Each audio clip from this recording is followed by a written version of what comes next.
Bonjour à tous et merci d'être avec nous dans ce nouveau journal. Voici tout de suite les principaux titres de l'actualité de ce jour. La Direction générale des impôts reste inflexible dans la lutte contre la vente sans facture.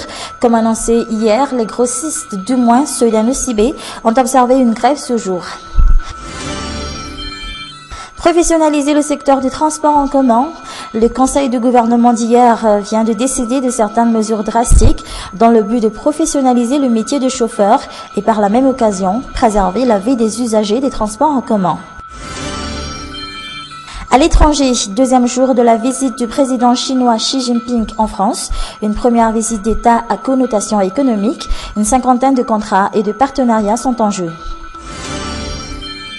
80 000 km² à explorer, les recherches pour repêcher la boîte noire du Boeing 777 de la Malaysia Airlines ont repris dans la plus grande incertitude dans le sud de l'océan Indien.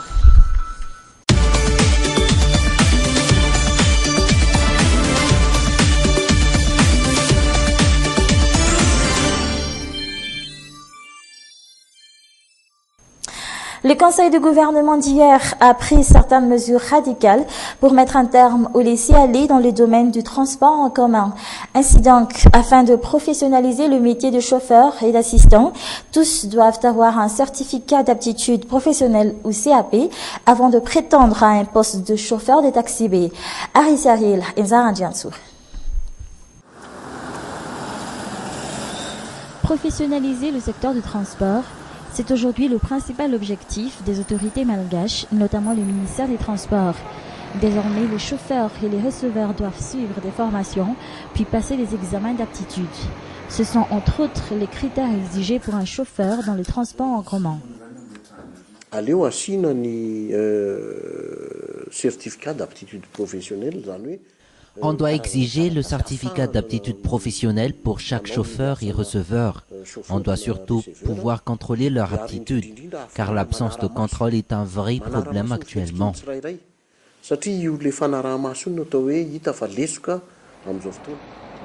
Un certificat d'aptitude professionnelle. Beaucoup de chauffeurs de taxi B ont déjà montré leur inaptitude à faire ce métier en mettant en danger les passagers.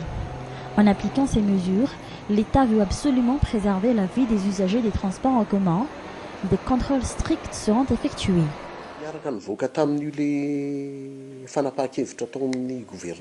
Le Conseil de gouvernement d'hier a également décidé de la mise en place d'un organe de contrôle par le ministère du Transport en collaboration avec la police nationale et la gendarmerie.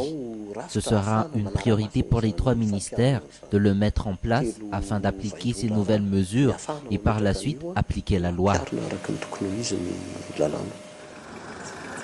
Ces nouvelles mesures ont été abordées en conseil de gouvernement hier. Le conseil a aussi parlé des cas des auto-écoles. Les formations dispensées par ces centres seront contrôlées de près.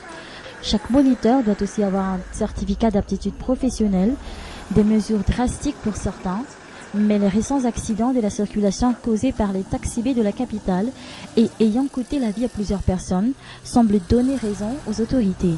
On peut citer entre autres l'accident mortel d'Ivat ayant tué 2 enfants et celui d'hier à Mboupou ayant grièvement blessé 6 passants. Dans un tout autre sujet, la Direction générale des impôts reste inflexible dans la lutte contre la vente sans facture. Elle entend poursuivre les contrôles fiscaux assistés par des éléments des forces de l'ordre. De leur côté, les grossistes répliquent par un mouvement de grève, comme annoncé hier, ce qui n'est pas du tout pour plaire aux détaillants. Armisara Goudbi, Nzara Diansou. Les grossistes ont continué à fermer leurs magasins ce jour. Ils refusent toujours d'utiliser des factures dans leurs transactions commerciales. En imposant ces règles, la Direction générale des impôts veut surtout améliorer les recettes fiscales de l'État, ce qui est tout à fait normal selon les grossistes, mais beaucoup pensent que la décision ne doit pas être appliquée à tous les grossistes. Le paiement des patentes doit être forfaitaire. Comment voulez-vous que les gens sachent ce qu'est un TVA? Seuls les grossistes qui peuvent payer le service d'un comptable sauront ce genre d'impôt. Les petits commerçants ne s'en sortent pas avec tout cela, et c'est ce qu'on demande à la DGI.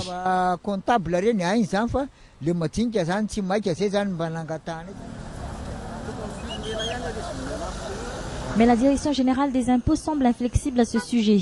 Les contrôles fiscaux continueront et s'étendront sur tout le territoire national. La présence d'éléments des forces de l'ordre aux côtés des contrôleurs fiscaux est très mal vue par les grossistes, mais les responsables ont leur explication en prenant cette précaution.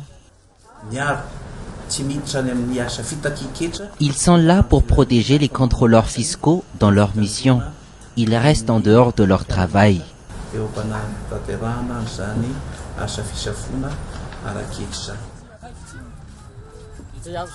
À cause de cette grève, les détaillants sont obligés de travailler au ralenti. Ils ne savent plus où acheter les produits de première nécessité. Du coup, les dépenses en déplacement augmentent considérablement. Les dépenses augmentent car nous devons aller plus loin pour trouver un grossiste. Nous sommes vraiment en difficulté car il n'y a rien à acheter. Nos marchandises sont coincées dans ces magasins. Quand tout sera calme, nous allons revenir ici pour les chercher. Il n'y a pas que les grossistes, les importateurs et les industriels seront également touchés par ces contrôles fiscaux. Ainsi donc, l'utilisation de factures dans les transactions commerciales crée la polémique au sein des commerçants. Mais de quel genre de factures parle-t-on exactement? Car il existe aujourd'hui toutes sortes de factures. Laquelle est donc la bonne quand il s'agit de transactions commerciales? C'est une enquête réalisée par Armis Ragdoubi et Yves Chanel. 5,47% des factures utilisées dans les transactions commerciales sont des factures non conformes.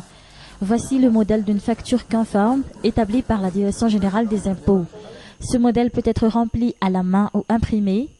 On doit entre autres mettre le nom du client et du commerçant, la catégorie de produit, le prix, la date et le numéro d'identification fiscale du commerçant.